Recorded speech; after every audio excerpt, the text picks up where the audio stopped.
આજે આપણે આવી ગયા છીએ પવિત્ર સ્થાન માતાજી શ્રી હરસિદ્ધિ માતા મંદિર. ચાલો આપણે દર્શન કરાવીએ.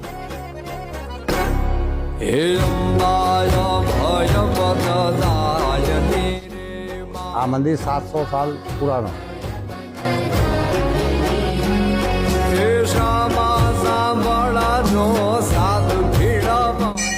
દેવળી સાથે આવેલા માતાજી.